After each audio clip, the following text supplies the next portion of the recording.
esta hora les invito a que por favor abran sus Biblias en el Evangelio de Mateo, en el capítulo 6. Continuamos estudiando la oración modelo dada por Jesús en Mateo capítulo 6, versos 9 al 15. Abra ahí su Biblia, por favor.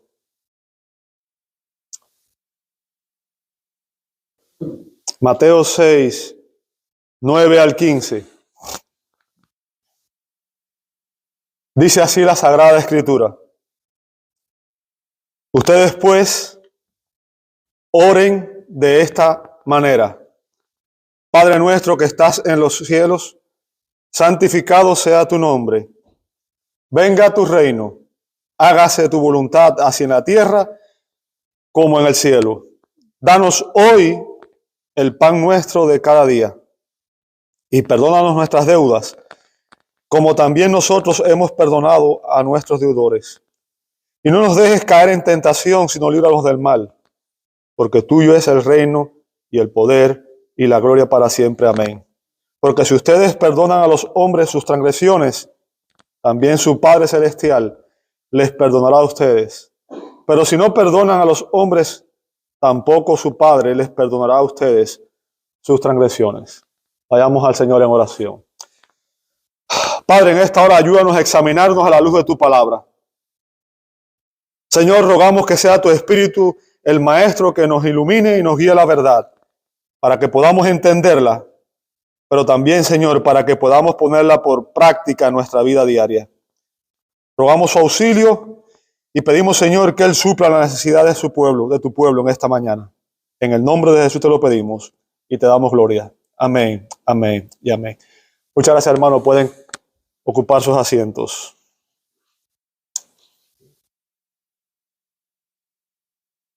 La última estrofa de un himno titulado Un mandamiento nuevo dice así: ¿cómo puedo yo orar resentido con mi hermano? Dios no escucha la oración si no estoy reconciliado. Esa estrofa enfatiza que el perdón y la reconciliación son parte imprescindible de la vida cristiana.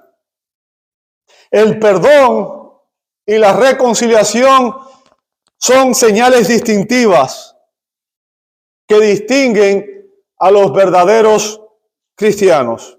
Ahora, recordemos en este contexto que Jesús nos está dando una oración modelo, un ejemplo de cómo debemos orar. Y en ella, en esta oración modelo, el Señor nos enseña los elementos que debe contener la oración ideal.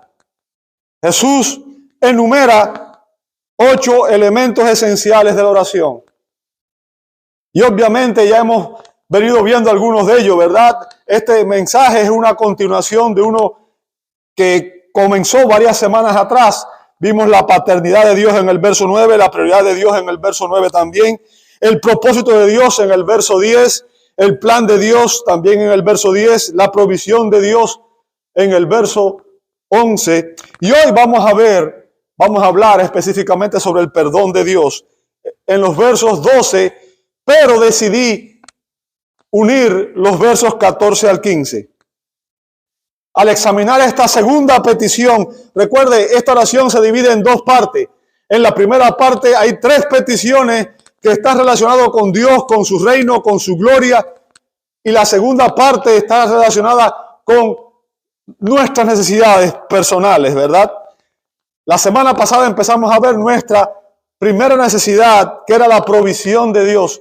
Danos el pan nuestro de cada día. El día de hoy vamos a ver nuestra segunda necesidad, que es el perdón de Dios. Y al examinar esta segunda petición, vamos a analizar en primer lugar nuestro problema en el verso 12, en segundo lugar nuestra petición también en el verso 12 y finalmente nuestro perdón en el verso 12, la última parte, y en el verso 14 y el verso 15. Vamos a empezar viendo nuestro problema. ¿Cuál es el problema que origina esta petición? ¿Cuál es la razón por la cual se hace esta petición. Fíjense que dice, y perdónanos nuestras deudas. ¿Lo ve ahí? Perdónanos nuestras deudas. Ahora, obviamente la pregunta debe ser, ¿a qué clase de deudas se refiere Jesús aquí? ¿A qué clase de deudas se está refiriendo el Señor en este verso? ¿Sabe? El término griego traducido aquí como deuda significa ofensas o pecados. Ofensas o pecados. El sustantivo, este sustantivo, aparece muy pocas veces en el Nuevo Testamento. Pero la forma verbal sí aparece unas 30 veces. Y se refiere a deudas morales o espirituales. O sea, una deuda moral o espiritual. Y el punto que quiero que entienda es que nuestro pecado, el pecado, es una deuda moral y espiritual con Dios que debe pagarse. El pecado es una deuda moral y espiritual con Dios que debe pagarse. Nuestro mayor problema y nuestra principal necesidad es el perdón de nuestros pecados. ¿Cómo podemos estar seguros de que esa es la interpretación correcta? Quizás diga usted, ¿cómo yo sé que realmente aquí esas deudas se refiere a pecado? ¿Cómo yo puedo estar seguro de que lo que está diciendo el pastor en este momento es lo correcto? Gracias por preguntar, excelente pregunta. ¿Sabe? Existe un método de interpretación de la Biblia y dentro de las reglas que tiene ese método existe un principio hermenéutico que es la analogía de la fe. La analogía de la fe dice que la Biblia interpreta a la Biblia. O sea, la Biblia se interpreta a sí misma. Y que hay pasajes que son más difíciles que deben ser interpretados a la luz de aquellos pasajes que son más claros, más sencillos para nosotros. Si usted lee este mismo pasaje en el relato paralelo, si usted lee la oración del Señor en el relato paralelo que se encuentra en el Evangelio de Lucas en el capítulo 11, fíjense, ahí el Señor también enseña esta misma oración. O sea, Lucas nos está describiendo la misma oración que describe Mateo. Pero en Lucas 11:4, note lo que dice, y perdónanos, ¿qué cosa? Nuestros pecados, porque también nosotros perdonamos a todos los que nos deben. O sea, Lucas claramente menciona aquí pecados. Lucas utilizó otro de los 5 términos griegos que aparecen en el Nuevo Testamento y que significan pecado. ¿Sabe? Cuando nosotros hablamos de pecado, tenemos un solo término que lo define, que es la palabra pecado. Pero en el griego habían 5 términos griegos que significa pecado de diferente manera. Dan una connotación diferente con relación al pecado.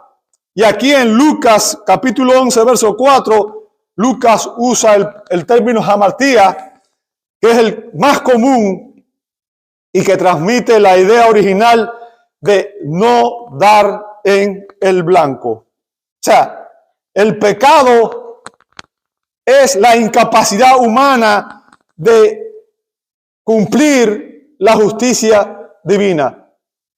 La incapacidad humana de obedecer a plenitud la palabra de Dios.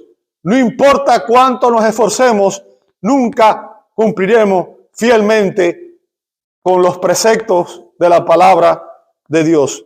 Así que el pecado es el fracaso en ser lo que deberíamos haber sido y hubiéramos podido ser. Bien. Por lo tanto, resulta evidente aquí que el problema del que habla Jesús, La deuda que habla Jesús es el pecado y no una deuda económica o cualquier otro tipo de deuda. Ahora, si esta mañana hiciéramos una encuesta en esta congregación, hiciéramos una sola pregunta. Y la pregunta sería, enumere usted cuáles son los 10 problemas más grandes que usted tiene.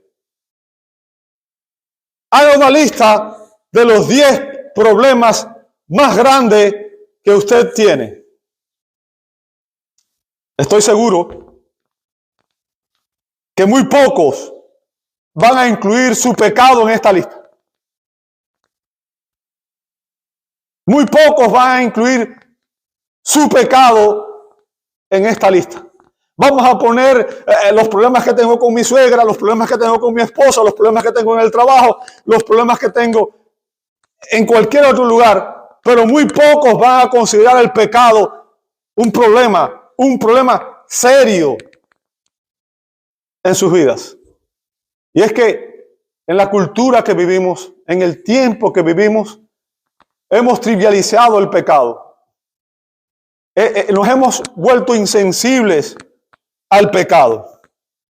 Como explica el doctor MacArthur, el pecado es lo que separa al hombre de Dios y por consiguiente es el enemigo y problema más grande del hombre.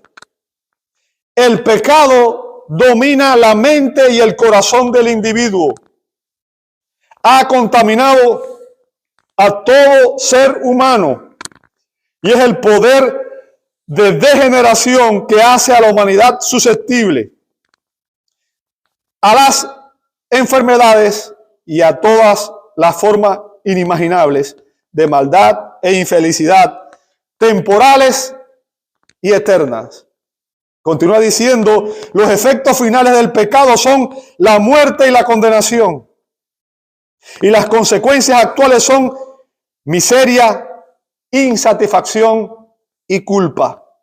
El pecado es el denominador común de todo crimen, todo robo, toda mentira, toda inmoralidad, toda enfermedad, todo dolor y toda tristeza en la humanidad. También es la condición moral y espiritual para la cual el hombre no tiene cura. El hombre natural, concluye diciendo el doctor MacArthur, no quiere cura para su pecado porque ama más la oscuridad que la luz. Y pone obviamente como cita Evangelio de Juan capítulo 3 verso 19, donde dice que la luz vino al mundo y los hombres amaron más las tinieblas que la luz. Los pecadores aman más el pecado que a Dios. Por tanto, yo quiero que usted entienda, nuestro mayor problema, el problema más grande que usted y yo tenemos, no es nuestras deudas, no es nuestros problemas en el trabajo, no es nuestro mayor problema, sin dudas y definitivamente, es nuestro propio pecado. Y hasta que no estemos conscientes de eso, ¿sabe? Es como si atacaremos las consecuencias, no la causa del problema. Bien, hemos examinado nuestro problema y vamos a ver ahora, vamos a analizar nuestra petición. Nuestra petición. Fíjense cuál es la petición. Y perdónanos. ¿Ok? ¿Cuál es la petición? Perdónanos. ¿Lo ve ahí? Estoy en el verso 12. ¿Verdad? Esta es la razón, esa expresión y perdónanos, esa es la razón por la que decimos que esta no es la oración del Señor. O sea, Jesús no habría podido orar de esta manera. Esta oración es una oración modelo que Él nos dio a nosotros, pero esta no es la oración del Señor porque Él no habría podido orar de esta manera. Esta oración es nuestra oración, es la oración de sus discípulos. ¿Por qué? Porque Jesús nunca cometió pecado. Él no tenía por qué arrepentirse de ningún pecado. Bien. Ahora, para comprender esta petición correctamente, debemos aclarar el significado. ¿A qué se refiere Jesús cuando dice que debemos pedir perdón por nuestros pecados. Déjeme decirle, el perdón es el tema central de este pasaje. Y esa palabra, la palabra perdón, aparece 6 veces en estos versos, en los versos 9 al 15. 6 veces aparece la palabra perdón. Ahora, Jesús está hablando aquí del perdón de pecados. Del perdón de pecados. Pero una clave importante para poder entender a qué tipo de perdón se está haciendo referencia, la encontramos, por ejemplo, en los versos 14 y 15. Si usted ve en los versos 14 y 15, se menciona o se hace referencia a que Dios es, en el verso 14, su Padre Celestial. Y en el verso 15 dice que es su Padre. ¿Sí o no? Perfecto. O sea, cuando Jesús está hablando aquí, este perdón del que está hablando aquí Jesús, es uno que es otorgado a personas que ya son hijos de Dios. ¿Entendió el punto? No se refiere a incrédulos, se refiere a personas que ya somos hijos de Dios. Por tanto, cuando hablamos de este perdón, tenemos que entenderlo. Este no se refiere al perdón posicional o judicial, legal o forense que recibimos el día que el Espíritu Santo nos trajo convicción de pecado, justicia y juicio por primera vez y entendimos que éramos pecadores, que estábamos perdidos sin Cristo y que merecíamos el infierno eterno. El día que recibimos a Jesús por la fe como nuestro Señor y Salvador. Porque la Biblia dice, la Escritura dice que ese día que Dios trajo convicción, esa convicción de pecado, justicia y juicio, el día que usted entendió que era un pecador, el día que usted se arrepintió de sus pecados, el día que usted recibió a Cristo por la fe, dice la Escritura en Romanos 5:1, que usted fue justificado por la fe. Justificados por la fe, tenemos ¿qué cosa? Paz con Dios. ¿Qué significa? Ya Dios no nos ve como un enemigo. En el momento que una persona recibe a Cristo por la fe, la Biblia dice que ese día Dios perdonó todos nuestros pecados, pasados, presentes y por venir. ¿Por qué? Porque nos fue imputado a nosotros la justicia de Cristo y todos nuestros pecados le fueron imputados a Cristo. Él pagó el precio completo por nuestros pecados. Por eso la justicia de Dios exige necesariamente que se nos conceda el perdón. ¿Sabe? Y es un perdón total. Pues Dios dijo, si usted ve conmigo en Hebreos 10:17, y nunca más me acordaré de sus pecados e iniquidades. ¿Lo ve ahí? O sea, el perdón que recibimos es un perdón total, un perdón judicial. Nunca más un cristiano será juzgado en base a salvación o condenación. El primer tipo de perdón que recibimos nosotros fue el perdón judicial. ¿Entendió eso? Un perdón judicial. ¿A qué me refiero? ¿Sabe? Dios trata a los hombres como un juez. Si usted lee en Génesis 18:25, Abraham dijo que Dios es el juez de toda la tierra. Y si usted ve en el Salmo 7:11, dice que Dios es juez justo y que Dios está airado con el impío, con el pecador, todos los días de su vida. ¿Entendió eso? Dios está airado. Dios es el juez de toda la tierra. Dios va a juzgar a todos los hombres. Bien. Ahora, si usted ha recibido a Cristo por la fe, ya no tiene absolutamente nada que temer. No tiene absolutamente nada que temer. ¿Por qué? Porque en Cristo Dios ha perdonado todos nuestros pecados. ¿Sabe qué? Siento todavía como que hay olor ahí. Alguien que desconecte las extensiones esas, porque siento como olor ahí a quemado. No voy a hacer que eso vaya a coger candela. Desconecten todo, por favor.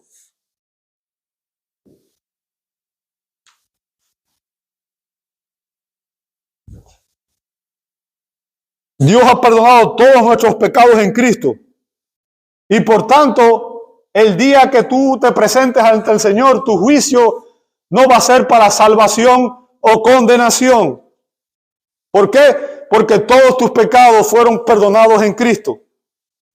Y no queda pecados por los cuales tú y yo tengamos que pagar. Es por eso que el apóstol Pablo dijo en Romanos 8:1, no hay condenación para los que están en Cristo Jesús. O sea, ya un creyente, alguien que está en Cristo, no será condenado. Ya no estamos bajo juicio. Ya no estamos destinados al infierno. El juez eterno nos ha declarado justos, perdonados y rectos delante de Él. El día que el Señor te salvó, entraste en una comunión con Él que es eterna. Entraste en una comunión con Dios que es eterna. ¿Sabe? Ese día te convertiste en un hijo de Dios por adopción. Y ese vínculo filial es eterno. ¿Ok? Si eres salvo, si tú estás en Cristo, tú estás en comunión con Dios. ¿Escuchaste eso? Si tú estás en Cristo, tú estás en comunión con Dios. Si no estás en Cristo, no tienes comunión con Dios. ¿Bien? Y usted dirá, bueno, ¿cómo yo lo sé? Vamos a ver dos textos bíblicos, rápido. Primera de Juan 1:3. Lo que hemos visto y oído les proclamamos también a ustedes, para que también ustedes tengan comunión con nosotros. O sea, ¿comunión con quién? Con otros creyentes, ¿cierto? En verdad, dice Juan, nuestra comunión es con el Padre y ¿con quién? Por tanto, se da cuenta, si estamos en Cristo, tenemos comunión con el Padre, con el Hijo, con el Espíritu Santo y con otros creyentes. Estamos en la comunión de la iglesia, la comunión del pueblo de Dios, la comunión de la familia de Dios, la comunión con nuestro Padre Celestial. Bien. 1 Corintios 1:9 dice, fiel es Dios, por medio de quien fueron llamados. Ahora, fíjense, fuimos llamados ¿a qué? A la comunión con su Hijo Jesucristo, nuestro Señor. O sea, el día que Dios nos trajo convicción de pecado y justicia, ese día Él nos llamó a la comunión con su Hijo. Por tanto, todo aquel que está en Cristo está en comunión con Dios y comunión con la iglesia. ¿Bien? Por tanto, cuando Jesús dice aquí, perdónanos, el perdón del que habla Jesús aquí no es necesario para mantener la comunión con Dios. ¿Sabe? Hay algunas personas que afirman que cuando un creyente peca, pierde la comunión con Dios. Y que entonces tiene que confesar sus pecados para tener comunión con Dios. Y eso no es cierto. ¿Por qué? Porque tus pecados, si eres creyente, no destruyen tu comunión con Dios. El perdón al que hace referencia Jesús aquí no es el perdón judicial por el cual fuimos reconciliados con Dios, sino es el perdón relacional. Se refiere al perdón que se requiere para que las personas justificadas caminemos diariamente en nuestra relación con Dios. Un Dios que es perfectamente santo, porque aún nosotros, habiendo sido salvados, continuamos pecando. Es el perdón necesario para que usted y yo podamos disfrutar de esa comunión. ¿Entendió el punto? La comunión está ahí, pero este perdón es necesario para que podamos disfrutar de esa comunión. Y tenemos que ser muy cuidadosos al entender los términos que el Nuevo Testamento usa. sea, según las Escrituras, solamente hay dos posiciones. Dos posiciones. Los que están en comunión con Dios y los que no están en la comunión. Los que están en comunión con Dios son aquellos que están en Cristo. Los que están fuera de la comunión son todos los que están sin Cristo. Si estás en Cristo, estás en comunión con Dios y no hay manera que salgas de ella. ¿Sabes? Jesús dijo en Juan 10, mis ovejas oyen mi voz, yo les doy vida eterna y nadie las arrebatará de mi mano. El Padre que me las dio es mayor que todos. ¿Bien? Por tanto, el perdón del que habla Jesús aquí no es un perdón que se requiere para establecer una comunión que ya existe.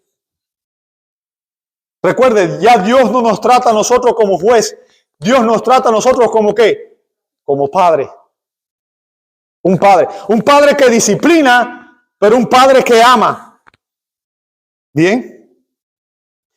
Lo que Jesús se está refiriendo aquí es la confesión de pecado que es necesaria para que usted y yo podamos disfrutar de esa comunión. Es un perdón familiar, es un perdón relacional, no judicial. Sin embargo, este es un perdón que fluye de ese perdón judicial. Si Cristo no es tu Señor y Salvador, no puedes orar de esta manera. Esta oración solamente puede hacerla una persona que está en Cristo, que está en la comunión con Dios. Un creyente que comprende que necesita ese perdón familiar continuo que le permite disfrutar de esa comunión a la que ha sido traído por Dios mismo. Estamos hablando aquí que cuando el Señor te salvó, tu relación con el pecado cambió. Cuando el Señor nos salva, nuestra relación con el pecado cambió para siempre. Antes, usted y yo vivíamos en la carne, dice Romanos 7:5. O sea, la carne significa nuestra naturaleza rebelde, nuestra naturaleza caída, ¿ok? Pecaminosa. Éramos esclavos del pecado, dice Romanos 6:17. Estábamos bajo el dominio de las tinieblas, dice Colosenses 1:13. Éramos siervos de Satanás, hijos del diablo, dice Juan 8:44. Usted no lo sabía, pero así era. Todo ser humano nace en esa condición. Estábamos espiritualmente muertos, dice Efesios capítulo 2, verso 1. Estábamos ciegos y sordos espiritualmente hablando. ¿Por qué? Porque teníamos un corazón de piedra y vivíamos para satisfacer las pasiones de nuestra carne. Y en realidad no teníamos ningún deseo de agradar a Dios. Pues como dice Pablo en Romanos 8:8, y los que están en la carne no pueden agradar a Dios. Pero cuando el Señor te salvó, todo eso cambió. Cuando el Señor nos salvó, todo eso cambió. Él no solo perdonó nuestros pecados, sino que nos transformó. Él nos dio una nueva naturaleza. Por eso Pablo dice que si alguno está en Cristo, nueva criatura es. Tienes una vida espiritual que antes no tenías. Antes estabas muerto espiritualmente. Y el resultado es que ya no eres un esclavo del pecado. Ahora, dice la palabra en Romanos 6:18, eres un esclavo de la justicia. O sea, vives para la justicia. Ya no eres un hijo del diablo, sino que eres un hijo de Dios, como dice la Escritura en Juan 1:12. Ya no estás ciego y sordo espiritualmente, sino que ahora oyes y ves. Jesús dijo, mis ovejas oyen mi voz. Solamente una oveja oye la voz del buen pastor. Aquellos que no están vivos espiritualmente no pueden escuchar la voz del pastor. Ya no tienes un corazón de piedra, sino que ahora, dice la Escritura, que tienes un corazón de carne en Ezequiel capítulo 11, verso 19. Por tanto, ahora eres una nueva criatura, tienes nuevos deseos, nuevos amores y también nuevos odios. Amas lo que Dios ama, odias lo que Dios odia. Ahora hay una motivación interna que nos ayuda a buscar el rostro de Dios, porque eres una nueva criatura en Cristo. Y nunca más seremos lo que éramos antes de conocer a Jesús. Aunque todavía no somos lo que vamos a ser, lo que seremos, como dice Juan, primera de Juan 3:2, todavía no somos lo que queremos ser, pero nunca más seremos lo que éramos antes de estar en Cristo. ¿Por qué? Porque el Señor cambió nuestra relación con el pecado para siempre. Pablo dijo en Romanos 6, versos 10 y 11, porque en cuanto a que Él murió al pecado de una vez para siempre, pero en cuanto Él vive para Dios. O sea, está hablando de Cristo, ¿verdad? Así también ustedes considérense muertos para el pecado, pero vivos para Dios en Cristo Jesús. O sea, en Cristo Dios nos dio la victoria sobre el pecado. Y usted y yo estamos, ¿qué cosa? Muertos al pecado. Muertos al pecado. Eso no significa que cuando un pecador se convierte a Cristo, deja de pecar. No malinterprete esa enseñanza. Y eso enseñan algunos, ¿verdad? Por ejemplo, eso enseña el metodismo. Enseñan que una persona puede vivir una vida perfecta y sin pecado en esta tierra. De hecho, una de las evidencias más claras de que el Señor nos ha salvado es que nosotros somos capaces de vernos cuán pecadores somos. Y nos afligimos por nuestros pecados y lo confesamos a Dios. Eso es una muestra de salvación. Cuando uno siente dolor por su pecado, uno entiende que es un pecador y nos duele cuando pecamos. El apóstol Juan dijo en 1 de Juan 1, 8 al 10, si decimos que no tenemos pecado, o sea, si una persona dice, ¿sabes qué? Yo vivo una vida perfecta y sin pecado, dice Juan, nos engañamos a nosotros mismos y la verdad no está en nosotros. O sea, nunca, mientras tú vivas en esta tierra y mientras tú no seas glorificado, vas a poder decir, yo vivo una vida perfecta y sin pecado. Bien. Juan dice, si decimos que no tenemos pecado, la verdad no está en nosotros. Bien. Ahora, escuche después, verso 9. Si confesamos nuestros pecados, no importa cuán serios, cuán graves, cuán profundos sean, si confesamos nuestros pecados, Él es fiel y justo para perdonarnos los pecados y limpiarnos de toda maldad. Si decimos que no hemos pecado, nota a continuación, lo hacemos a Él mentiroso y su palabra no está en nosotros. Bien. Ahora, permíteme hacerte algunas preguntas personales de aplicación. Algunas preguntas personales de aplicación. ¿Ves tu pecado y te duele? ¿Ves tu pecado en tu vida y te duele? ¿Lo confiesas? ¿Qué debemos hacer los cristianos cada vez que pecamos? ¿Sabe?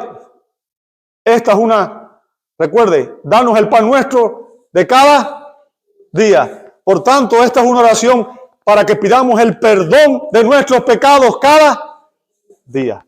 Cada día debemos ir a Dios en oración y decir, Señor, hoy he pecado contra ti. Hoy pensé mal contra esta persona. Hoy le hablé mal a esta persona. Hoy pequé de esta manera. Debe haber una confesión diaria. El creyente, el Hijo de Dios, debe hacer cuentas diarias con Dios. Bien. Todos los días debemos orar y pedir a Dios, Señor, perdona los pecados que he cometido en tu contra en este día. Tráeme convicción aún de aquellos que me son ocultos. Y esto es apropiado Porque sabemos que pecamos ¿cuándo? Todos los días. Todos los días. Así que la Biblia nos enseña que debemos confesarle. A pesar de que ya hemos sido perdonados, usted y yo judicialmente debemos confesarle a Dios nuestros pecados para que podamos disfrutar de esa comunión que tenemos con Dios. Debemos confesarle nuestros pecados a Dios y pedirle perdón. Si usted no confiesa sus pecados, escuche bien lo que voy a decir, amado hermano, porque esto es muy importante. ¿Ok? Bueno, todo lo que estoy diciendo es importante, pero esto es parte crítica para que usted entienda este sermón específicamente. Si no lo hacemos, si no confesamos diariamente nuestros pecados, vamos a perder el gozo de nuestra salvación. ¿Entendió eso? Eso fue lo que le ocurrió a David, el rey David, después de pecar con Betsabé y después de mandar a matar a Urías Eteo. Mientras no confesó su pecado, ¿sabe? Y si usted lee el Salmo 32, se va a dar cuenta de cuál era el estado de David. Lea el Salmo 32. David dice que sentía como si tuviera la pesada mano de Dios encima de él, que lo apisonaba contra el piso y sentía que se estaba desgastando, que su fuerza se estaba yendo, ¿verdad? Mientras no confesó su pecado, David dijo en el Salmo 51:12, restitúyeme el gozo de tu salvación. Devuélveme el gozo de tu salvación. ¿Por qué? Porque el pecado nos roba el gozo de la salvación. Y el Salmo 51 es un modelo de oración de un pecador que está genuinamente arrepentido. Si pedimos perdón cada vez que pequemos, entraremos cada vez más en el gozo de una comunión más profunda con Dios. Así que hemos examinado nuestra petición y finalmente vamos a analizar nuestro perdón. El verso 12 al final dice, como también nosotros hemos perdonado a nuestros deudores. Como también nosotros hemos perdonado a nuestros deudores. Estoy en el verso 12 todavía, ¿verdad? Y fíjense, de todas las peticiones del Padre Nuestro, esta es la más aterradora. La más difícil. Agustín de Hipona la llamó la petición terrible. ¿Ok? ¿Por qué? Porque es evidente que si oramos de esta manera, pero usted y yo nos negamos a perdonar a quienes nos han ofendido o lastimado, le estamos pidiendo a Dios que Él no nos perdone a nosotros. ¿Me escuchó? De nada vale decirle, Señor, perdóname, si yo no estoy dispuesto a perdonar a otros. Ahora, déjenme aclarar el significado de esto, porque no quiero que malinterprete la enseñanza de Jesús. ¿Significa eso que ganamos el perdón de Dios perdonando a otros? O sea, que para yo poder ganar el perdón de Dios y la salvación, yo debo perdonar a otros. Obviamente la respuesta es no. La respuesta es no. Porque sabemos que la salvación es solo por gracia, mediante la fe en Cristo. No hay méritos humanos que estén involucrados en la salvación. Entonces, ¿a qué se refiere Jesús aquí? El punto de Jesús es que usted no puede genuinamente pedirle perdón a Dios hasta que usted esté dispuesto a perdonar a otros. ¿Entendió el punto?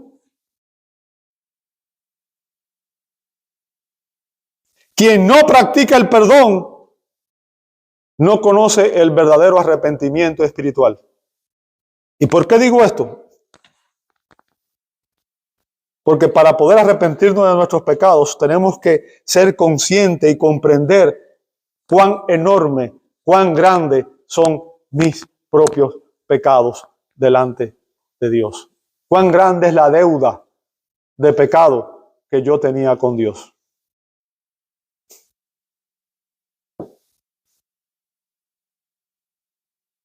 ¿Sabe? Si usted pide perdón a Dios, pero luego usted dice, ¿sabes qué? Lo que esta persona me hizo a mí es imperdonable.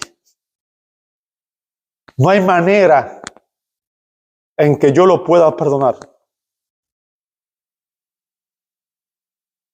Jamás voy a perdonar a esta persona. ¿Qué estamos haciendo? ¿Qué estamos haciendo? Lo que estamos haciendo es minimizando nuestro propio pecado, diciendo que mi propio pecado en contra de Dios es mucho más pequeño y mucho menos grave que el pecado que otros cometen en mi contra. Que mis ofensas contra Dios son mucho más pequeñas que las ofensas que otros han cometido en mi contra. H.R. Ritterboss dijo lo siguiente: al perdonar a sus deudores, el creyente se muestra hijo de Dios. Y John Owen dijo que nuestro perdón hacia los demás no tendrá el perdón para nosotros, pero nuestra falta de perdón a los demás constituye una prueba de que no hemos sido perdonados. Así que esto no debe tomarse a la ligera, hermanos. ¿Sabe? Esta es la única de las peticiones que Jesús enumera aquí. Son 6 peticiones, 3 con relación a Dios, 3 con relación a nosotros mismos, que Jesús la explica o la amplía un poco más en los versos 14 y 15. Versos 14 y 15 dice la palabra: porque si ustedes perdonan a los hombres sus transgresiones, también su Padre Celestial las perdonará a ustedes. Pero si no perdonan a los hombres, tampoco su Padre les perdonará a ustedes sus transgresiones. Nuevamente, insisto, esto no significa que el perdonar a otros, nosotros ganamos el perdón de Dios. La idea aquí, el punto aquí, es que Dios perdona solo a aquel que es penitente. Y una de las pruebas principales de que verdaderamente somos penitentes es que usted y yo tenemos un espíritu perdonador.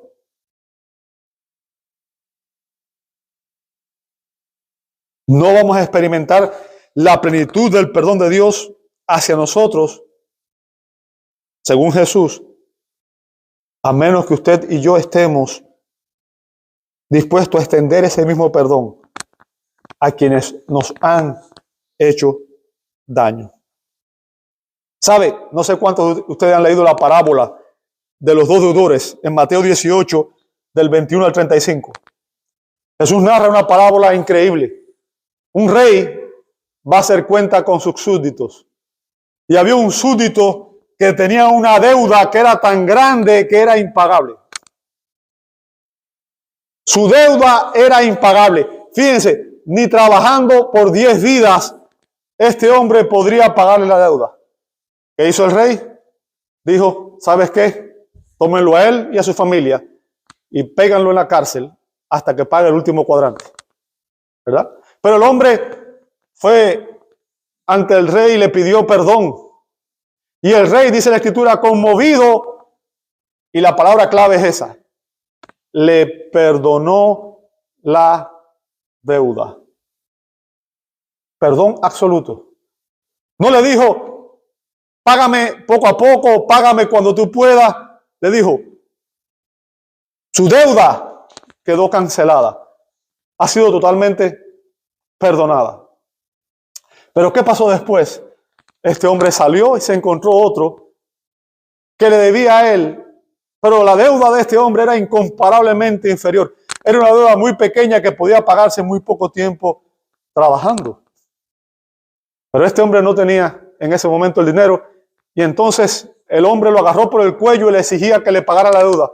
Y como el hombre le dijo, ten paciencia conmigo, perdóname, yo te la pagaré, en vez de extenderle el perdón, él lo mandó a la cárcel.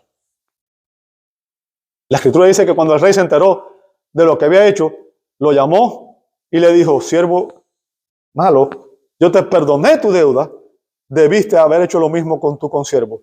Ve a la cárcel, no saldrás de ahí hasta que no hayas perdonado la deuda.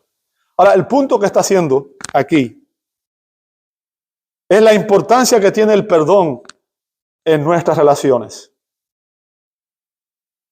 Somos un pueblo que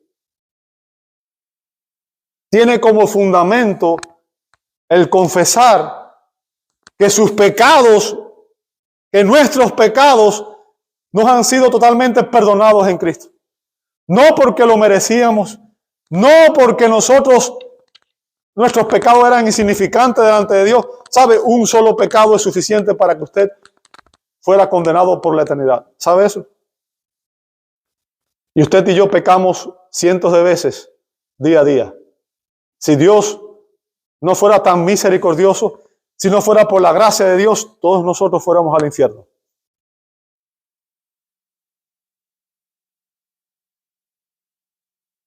Lo que el Señor nos está enseñando aquí es que si usted entiende el costo del perdón que Dios pagó, usted debe estar dispuesto a perdonar a otras personas, así como Dios lo perdonó a usted. ¿Sabe? En una ocasión, el apóstol Pedro le preguntó a Jesús: Señor, ¿cuántas veces pecará mi hermano contra mí que yo haya de perdonarlo? O sea, ¿cuántas veces debo perdonar a mi hermano? ¿Hasta 7 veces? ¿Sabe? Pedro estaba pensando que estaba siendo muy espiritual, porque el máximo perdón que permitían los rabinos y todo lo demás eran 3 veces, ¿verdad? Por tanto, 7 veces ya él estaba poniéndose por encima de la norma humana, ¿verdad? Ya él estaba por encima de la norma humana. Verso 22, Jesús le contestó: no te digo hasta 7 veces, sino hasta 70 veces 7. Ahora, entienda, quizás haya gente que diga: ok, 70 por 7, ¿verdad? Y voy a empezar a anotar ahí: ok, ya tiene 1, ya tiene 2, ya tiene 3. No significa eso. La expresión significa que debe perdonarlo cuantas veces sea necesario. ¿Entendió eso? Cuantas veces sea necesario. ¿Sabe? Una evidencia de que realmente nosotros hemos comprendido cuán grave eran nuestros pecados contra Dios, de que realmente hemos entendido cuán pecadores nosotros somos, es que realmente nos hemos arrepentido de nuestros pecados. Es que consideramos nuestros pecados contra Dios más graves que cualquier pecado que otro pueda cometer en contra mía. Una vez que Dios ha abierto nuestros ojos para ver la enormidad de nuestro pecado contra Dios, ¿sabe? Cualquier injuria que otra persona pueda habernos hecho nos va a parecer insignificante. Nos va a parecer insignificante. El perdón es imprescindible en la vida espiritual.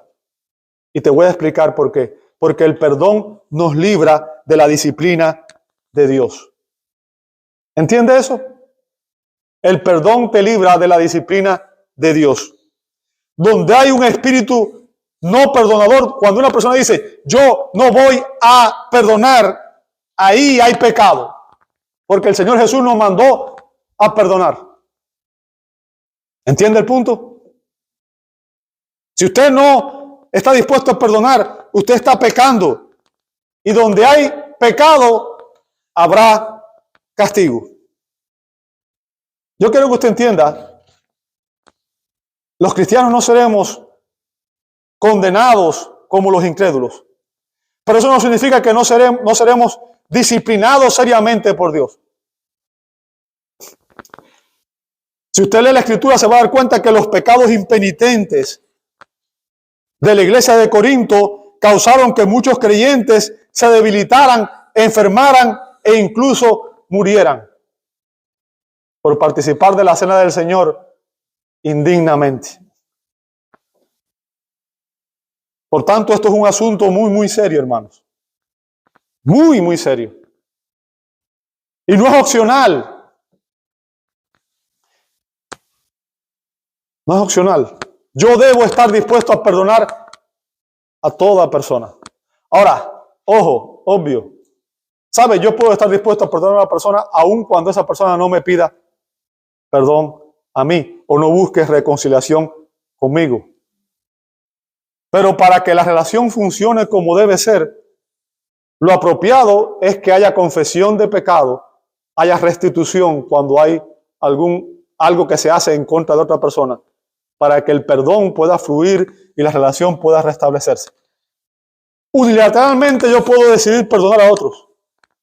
Pero si alguien ha pecado contra mí, yo lo voy a perdonar porque yo entiendo que por mi bien espiritual, que para no estar bajo disciplina de Dios, yo debo perdonarlo.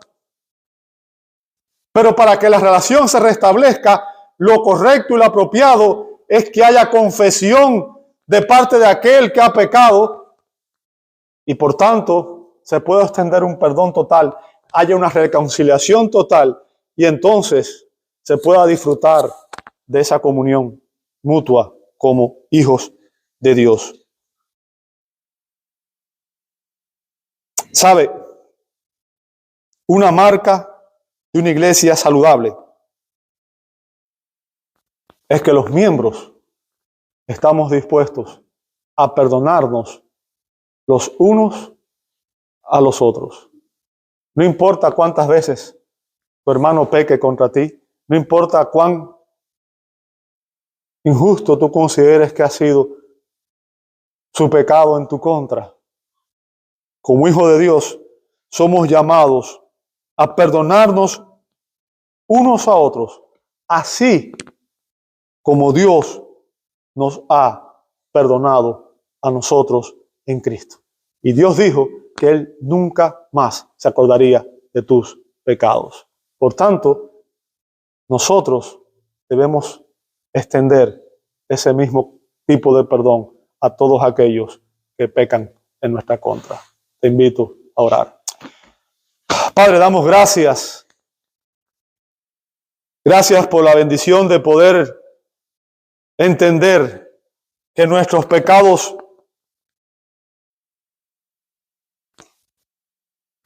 han sido perdonados en Cristo. Pero también que tú demandas que cada día confesemos nuestros pecados. Padre, ayúdanos.